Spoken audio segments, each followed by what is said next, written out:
Hi everyone, कैसे हो आप सब। तो चलिए आज मैं आप सबके लिए एक्सप्लेन करने जा रही हूँ फ्लैश सीजन 7 का एपिसोड नंबर 9। तो पिछले एपिसोड में हमने देखा था आयरिस जब मिरर वर्ल्ड से बाहर निकली थी, उसने बैरी को इसकी स्पीड वापस दिलाई थी। तब उस वक्त आसमान में हमने 4 लाइटनिंग थंडर को देखा था, जिसमें से तो एक ऑफकोर्स स्पीड फोर्स थी जिससे बैरी को पावर मिलती है, पर इस बार इस प्रक्रिया में स्पीड फोर्स के अलावा 3 और फोर्सेस ने जन्म लिया था, जो कि थे स्ट्रेंथ फोर्स यानी कि फ्रियंजा, स्टील फोर्स यानी कि ड्यून और आखिरी सेज फोर्स यानी कि साइक, जिन्हें कि हमने ऑलरेडी पिछले एपिसोड्स में देख रखा है। जिनमें से एक स्ट्रेंथ फोर्स यानी कि फ्रियंजा को स्पीड फोर्स ने बैरी की पावर के साथ धोखे से मिलकर मार दिया था, ये बोलकर कि इसके अलावा बाकी तीनों फोर्सेस इस सभी के लिए बहुत ही खतरनाक है, इसलिए समय रहते एक एक कर सभी तीनों फोर्सेस को खत्म कर देना चाहिए।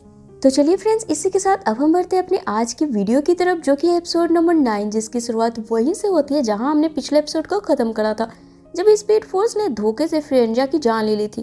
तब बैरी नोरा यानी कि स्पीड फोर्स पर काफी गुस्सा करता है, ये बोलकर कि माना कि ये फोर्सेस खतरनाक है, पर इन्हें सीधे जान से मारने के अलावा भी कोई और ऑप्शन होगा ना इन्हें शांत रखने का। जवाब में नोरा बोलती है, तुम्हारे हीरो बनने के चक्कर में ना मैं इतना बड़ा रिस्क नहीं ले सकती, अगर तुम्हें मेरा साथ नहीं देना है तो मत दो, मैं तो इन लोगों को अकेले भी मार दूंगी। और ये सीन यहीं पर कट होकर अब हमें फ्लैश टीम को दिखाया जाता है, जहां पर नोरा के इस बिहेवियर से सभी परेशान होते हैं। जहां अब आगे चेस्टर अपने डिवाइस से जिस दिन बैरी को इसकी स्पीड मिली थी उस दिन की सैटेलाइट एक्टिविटी को चेक करता है। तब इन्हें ये पता चलता है कि दरअसल उन फोर्सेस को बैरी और आयरिस ने ही अनजाने में क्रिएट किया है, जिसे अब कैसे रोका जाए सभी सोचने लगते हैं।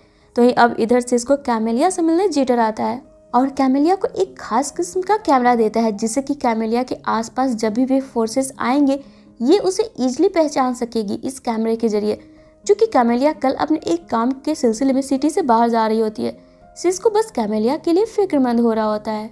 तभी यहाँ बैरी का मैसेज सिस्को को मिलता है फॉरन स्टार लैब पहुंचने के लिए, जिसके बाद अब हमें स्टार लैब में बैरी को दिखाया जाता है, जो कि आयरिस, चेस्टर और सिस्को के साथ मिलकर फोर्सेस के बारे में डिस्कस करते हुए बोलता है, अगर हम इन फोर्सेस को वक्त में पीछे जाकर इनके जन्म के वक्त ही इन्हें मिटा दे तो हम आसानी से इनसे अपना पीछा छुड़ा सकते हैं।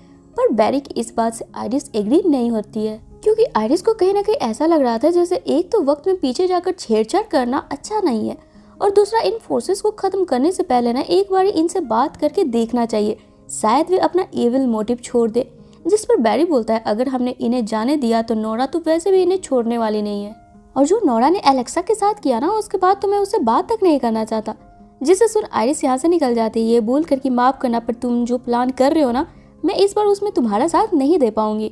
अब यहाँ से आयरिस निकल सिटीजन में आती है और कैमेलिया और एलेग्रा के साथ नोरा को कहाँ और कैसे ढूंढे इस बारे में बातें कर रही होती है, ताकि आयरिस खुद खास नोरा से मिलकर उसे बाकी फोर्सेस को मारने से रोक सके। तब इस वक्त कैमेलिया सिस्को वाली कैमरा के साथ छेड़छाड़ में लगी होती है। तभी कैमेलिया गौर करती है आयरिस के शरीर में भी काइनेटिक एनर्जी के कुछ अंश है, यानी कि ये सभी फोर्सेस बैरी और आयरिस सभी एक दूसरे से ही कनेक्टेड है। अब ये जानने के बाद आयरिस कैमेलिया को कैमरा खुद पर फोकस करने बोल सेंट्रल सिटी के सड़कों पर निकल पड़ती है, ताकि जब भी उन फोर्सेस में से कोई भी आयरिस के करीब होगा आयरिस की बॉडी के अंदर वाली काइनेटिक एनर्जी और एक्टिव हो जाएगी, जिसे पीछे से कैमरे के जरिए कैमेलिया और एलेग्रा देखकर नोरा को ढूंढ सकते हैं और साथ ही बाकी फोर्सेस को भी। वहीं इधर अब स्टार लैब में हम बैरी को देखते हैं, जो कि सिस्को और चेस्टर के साथ मिलकर टाइकोन एनहेंसर को अपडेट करने में लगा होता है, ताकि वक्त में पीछे जाकर ये उन फोर्सेस को इसी टाइकोन एनहेंसर में कैद कर ले। पर इनका एक प्रॉब्लम अभी भी सबको परेशान कर रहा होता है कि आखिर ये लोग पास्ट में हुई चीजों को फ्यूचर में होने वाले घटनाओं से कैसे रोकेंगे, क्योंकि जब पिछली बार सीजन 2 में बैरी पास्ट में जाकर अपनी मॉम की जान बचाने की कोशिश करी थी उस वक्त चीजें और भी खराब हो गई थी। तभी यहाँ अचानक से बैरी को हैरिसन बेल की याद आती है, जो कि नैश बेल के मरने के बाद जिंदा हुआ था, पर एक टाइम ट्रेवलर की तरह, जो कि वक्त में कहीं भी आसानी से आ और जा सकता था। आगे बैरी हैरिसन के पास ईयर 2000 में जाकर उसे वापस से अपने साथ प्रेजेंट में लाता है और खुद की मदद करने बोलता है। जहाँ आगे ये लोग ये प्लान बनाते हैं जिसमें बैरी हैरिसन के साथ उसी दिन पास्ट में जाएगा जब बाकी फोर्सेस की जन्म हुई थी, उस वक्त बैरी उन्हें वक्त से मिटा देगा। तब इन सारे प्रक्रिया के दौरान हैरिसन अपनी पावर से एक टाइम बबल की लेयर बना के रखेगा, जिससे कि बैरी के द्वारा किए गए पास्ट में बदलाव का फ्यूचर में कोई भी असर नहीं पड़ेगा। जिसके बाद अब ये लोग इसी प्लान को अंजाम देने के लिए डिस्कशन कर ही रहे होते हैं। तभी यहाँ पर अचानक से स्टील फोर्स यानी कि ड्यून आ जाता है, जो चेस्टर और सिस्को को देखते ही पहचान जाता है और बैरी को देखकर पूछता है, तुम कौन हो। तब पहले तो चेस्टर यहाँ बैरी को इशारे में डियोन की पहचान बता देता है और डियोन को बैरी के बारे में बताता है कि ये इस लैब का मालिक है। अब चूंकि डियोन ही स्टील फोर्स है, इस बात को सोचकर इन चारों की हवा टाइट होती है और इस बात का शक डियोन को भी हो जाता है कि कुछ तो यहाँ है जो ये लोग इससे छुपा रहे हैं। तब डियोन चुटकी बजाकर वक्त को रोक देता है, जिसमें चेस्टर, सिस्को और हैरिसन तीनों ही फ्रीज हो जाते हैं। अब चूंकि बैरी तो स्पीड फोर्स का अंश था, उस पर इसका कोई भी फर्क नहीं पड़ता है। जिसे देखकर अब डियोन बोलता है, मुझे लगा ही था कुछ तो गड़बड़ जरूर है, आखिर ये सब चल क्या रहा है। मुझे यहाँ एक अनजानी सी कनेक्शन महसूस हो रही है जिसे फील कर मैं यहाँ पहुंचा हूँ। जवाब में अब बैरी डियोन को पूरी बात बता देता है। चूंकि बैरी के कारण ही इसका जन्म हुआ है, ये बैरी से कनेक्शन फील कर रहा है। तब यहाँ पर अपने सामने टैकॉन इनहेंसर को देखकर डियोन समझ जाता है कि ये लोग शायद इसे टाइम से इरेज करने की प्लान कर रहे हैं। जिसके बाद अब डियोन इनहेंसर के पास जाने लगता है और जब बैरी इसे रोकने की कोशिश करता है, वो बैरी तक को फ्रीज कर देता है। इसका मतलब ये साफ था फ्रेंड्स कि डियोन और बाकी फोर्सेस बैरी से कई गुना ज्यादा ताकतवर है। अब यहाँ पर डियोन इनहेंसर को जमीन पर पटक कर यहाँ से फरार हो जाता है। जिसके जाते ही ये चार वापस से नॉर्मल हो जाते हैं, जहाँ पर अब सिस्को कुछ सोचते हुए बैरी को बोलता है कि हम जो कर रहे हैं वो सही कर रहे हैं ना, या फिर हमें आइरिस की बातें मानकर सभी फोर्सेस से बातें करनी चाहिए। पर बैरी यहाँ सिस्को को शांत करवा देता है, ये बोल कर कि देखा ना डियोन कितना शक्तिशाली है, उसने तो मुझे तक भी फ्रीज कर दिया। हमारा प्लान अभी भी सेम है, हम वही करेंगे जो हमने कुछ देर पहले तय करा है। जिसके अब आगे हम जोई को देखते हैं जो कि स्टार लैब आता है। तब बैरी बैठकर जोई से इन्हीं फोर्सेस के बारे में डिस्कस करता है और साथ ही ये भी कि इन फोर्सेस को बैरी और आइरिस ने ही क्रिएट करा है। जिस पर अब जोई बोलना शुरू करता है, पता है एक बच्चा कितना भी शैतान क्यों ना हो, वो अपने पेरेंट्स का दुलारा ही होता है, जिसे उसके पेरेंट्स प्यार और दुलार से समझा बुझा कर गलत राह से सही राह पे लाते हैं, ना कि उसे घर से बाहर फेंक देते हैं। तो मेरा मानना यह है कि तुम भी कहीं ना कहीं उन फोर्सेस के एक तरह से पेरेंट्स ही हुए, तो एक बार उन्हें मिटाने से पहले ना तुम्हें उनके बारे में सोच विचार और कर लेना चाहिए। पर यहाँ अब हम बैरी को देखते हैं जिसे कि अभी भी अपना फैसला ही सही लग रहा होता है। तो दूसरी तरफ अब हम आइरिस, कैमेलिया और एलेग्रा को देखते हैं जो कि नोरा को ढूंढते हुए बैरी के पुराने घर पर पहुंचती है। पर इन्हें यहाँ पर नोरा की जगह साइक मिल जाता है, जो पहले तो कैमेलिया और एलेग्रा को उनके डरावने सपनों में फंसा देता है, जिसे देख आइरिस साइक को रुकने बोलती है। जिस पर अब साइक आइरिस पर भी अपना जादू कर इसे हेलुसिनेशन की दुनिया में भेज देता है, जहाँ पर आइरिस को नोरा दिखती है जो कि छोटे बैरी को सुला रही होती है और आइरिस को देख इसे एक लापरवाह पत्नी कहकर इसे डराने लगती है।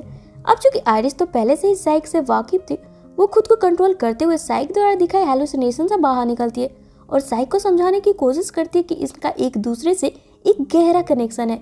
तब इधर हम बैरी को देखते हैं जो कि आखिरकार हैरिसन के साथ पास्ट में आता है, जब आइरिस स्पेयर को चार्ज कर रही थी। ये दोनों स्टार लैब की छत पर जाते हैं जहां से स्पीड फोर्स के साथ सभी फोर्सेस का जन्म हो रहा था। तब बैरी यहाँ पर टैकॉन इनहेंसर को अपने सीने पर लगाए यहाँ मौजूद रोशनी के भीतर जाता है और फिर सिर्फ स्पीड फोर्स को छोड़कर बाकी तीनों फोर्सेस को अपने टैकॉन में कैद कर लेता है पार्टिकल के रूप में। तब इधर हम उन तीनों फोर्सेस को देखते हैं जो कि धीरे धीरे प्रेजेंट वक्त से गायब होना शुरू हो जाते हैं। तब बैरी चुपचाप आसमान की तरफ देख रहा होता है कि कैसे जन्म लेते ही बाकी फोर्सेस खत्म हो रहे हैं।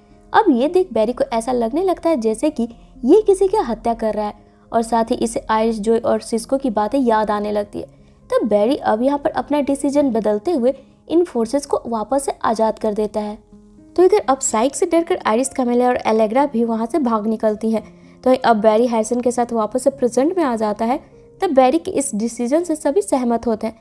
तभी यहाँ पर आइरिस भी आती है। तब बैरी यहाँ पर आइरिस से माफी मांगते हुए बोलता है, इस बार हम साथ मिलकर अपने क्रिएशन यानी कि इन फोर्सेस को बात कर समझाएंगे।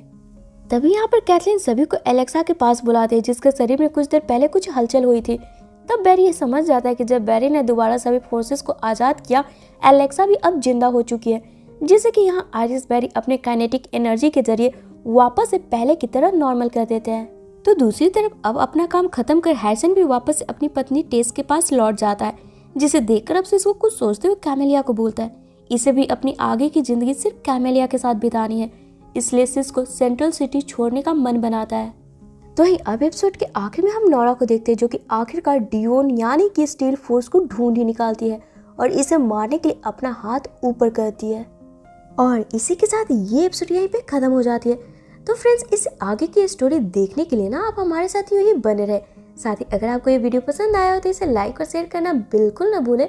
साथ ही अगर आप मेरे चैनल पर न्यू हो तो इसे ऑल बेल नोटिफिकेशन के साथ सब्सक्राइब करना भी बिल्कुल ना भूलें, ताकि मैं जब भी इसका नेक्स्ट वीडियो डालूँ ना आपको उसका नोटिफिकेशन मिल जाए और मुझे आप सबका सपोर्ट।